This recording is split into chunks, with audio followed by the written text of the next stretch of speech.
माना भविष्य में बाप आने वाला है, उसका इंडिकेशन दे दिया।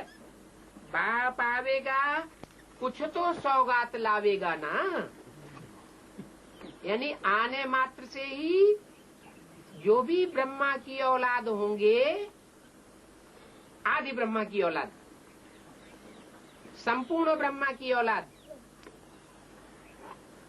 मनु की औलाद, जो भी असली अर्थों में मनुष्य होंगे, जिन मनुष्यों के लिए शास्त्रों में गायन है, मनुष्य जन्म दुर्लभ है। क्या कहते हैं? 84 लाख योनियों का चक्कर लगाने के बाद मनुष्य जन्म मिलता है।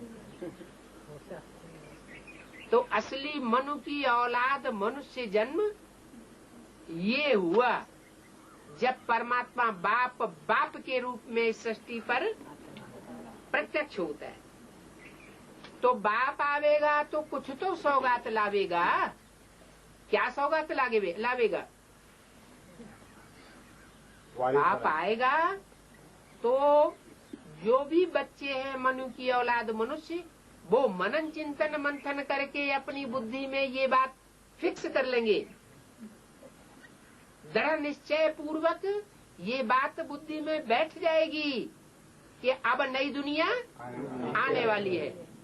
ये नई दुनिया का वर्षा हमको मिलने वाला है, मरने के बाद नहीं, जीते जी इन्हीं आंखों से हम नई दुनिया देखेंगे।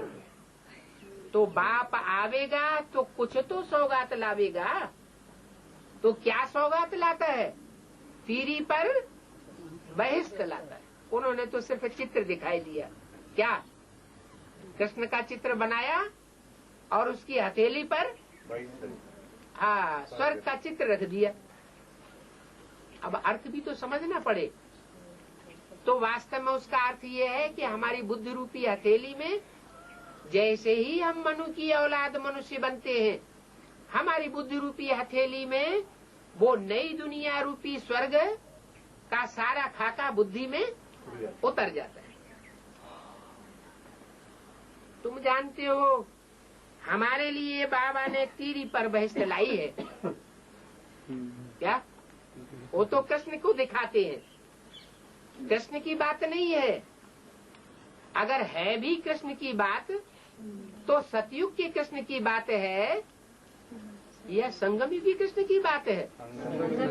संगम युगी कृष्ण की बात है। यहाँ संगम युगी कृष्ण की बुद्धि रूपी हथेली में वो स्वर्ग का सारा खाका बुद्धि में पहले खिंच जाता है। तो तीरी पर बहिष्ठ लाया है। तुम जानते भी हो, तुम बच्चे भी हो। क्या? तुम्हारी बुद्धि में वर्षा बैठ गया। तुम बच्चे भी हो और सजनिया भी हो। क्या? बच्चे भी हो, सजनिया। तुम सजनिया भी हो। सजनियों का क्या हक होता है? जैसे ही सजनी साजन की सजनिया बनती है, उसके आधे हिस्से पर उसका हक हो जाता है।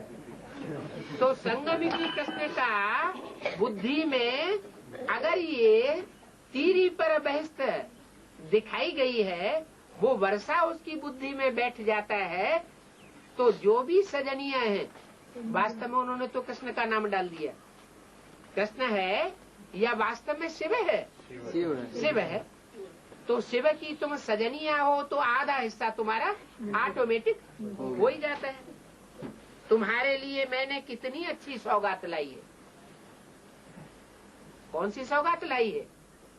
बुद्धि में तीरी पर बहिष्ठ लाई है। ऐसी सौगात तो कोई तुमको दे नहीं सकता कि तुम्हारी बुद्धि में ये निश्चयात्मक रूप से विश्वास बैठ जाए, दृढ़ता से ये निश्चय बैठ जाए कि अब नई दुनिया का वर्षा हमको मिलने वाला है।